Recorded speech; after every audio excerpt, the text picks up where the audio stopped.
पहले 18 साल का होने पर वालिदैन कहते थे कि बच्ची के हाथ पीले कर देने चाहिए, और अब 30 साल का होने पर भी कहते हैं कि कौन सा उम्र गुजर चली है। पहले नौजवान बूढ़ों को सड़क पार करवा दिया करते थे, और अब नौजवान अपने अपने मोबाइल फोन्स में इतने बिजी हैं कि बूढ़ों को उनका हाथ पकड़कर सड़क पार करवानी पड़ती है। पहले हकीम नब्ज़ पकड़कर बीमारी बता दिया करते थे, और अब स्पेशलिस्ट डॉक्टर जो इतने पढ़े लिखे हैं पूरी जांच करवाने के लिए गरीब के घर के सारे बर्तन तक बिकवा देते हैं, और फिर भी बीमारी नहीं जान पाते। पहले लोग पढ़ना लिखना कम जानते थे मगर जाहिल नहीं थे, और अब मास्टर लेवल पर भी होकर जहालत की इंतहा है। पहले लोग कच्चे मकानों में रहते थे और सबकी छत बराबर होते थे, लेकिन किसी को किसी का डर नहीं होता था। अब इतनी ऊंची ऊंची मजबूत दीवारें हैं, सिक्योरिटी गार्ड्स हैं, फिर भी लोग एक दूसरे से खौफ खाते हैं। पहले सिर्फ रूखी सूखी खाकर लोग फिट रहते थे, अब बर्गर, चिकन, कड़ाही, शवारमे, विटामिन और सप्लीमेंट खाकर भी एक कदम नहीं उठाया जाता। पहले लोग सरसों का मैला तेल खाकर और सर पर लगाकर बुढ़ापे में बहुत मेहनत कर लेते थे। अब हम डबल फिल्टर और जदीद प्लांट से तैयार कुकिंग ऑयल और घी में पका खाना खाकर भी जवानी में ही हाँप रहे होते हैं। पहले बच्चे आपस में बात करते थे कि अगर मेरी बात पर यकीन नहीं तो टीचर से पूछ लेना, अपने वालिद से पूछ लेना, और अब लोग कहते हैं कि गूगल कर लेना।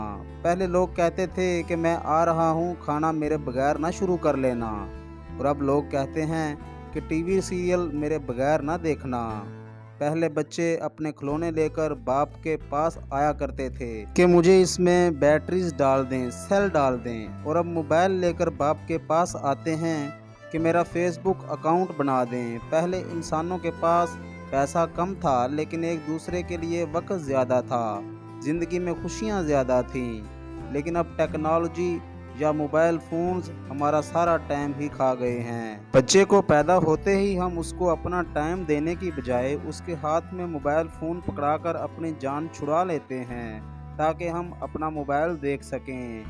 समझ में नहीं आता कि हम कहाँ खड़े हैं। ये टेक्नोलॉजी, ये सहूलतें, ये जिद्दत हमारी ज़िंदगी को आसान बना रही हैं या मुश्किल। ये हमारे फासलों को कम कर रही हैं या बढ़ा रही हैं। कहने को तो दुनिया अब एक ग्लोबल विलेज है, लेकिन हालत ये है कि हमें अपने हमसाये की भी खबर नहीं। एक घर में रहते हुए भी हमारे पास एक दूसरे के साथ बात करने का टाइम नहीं।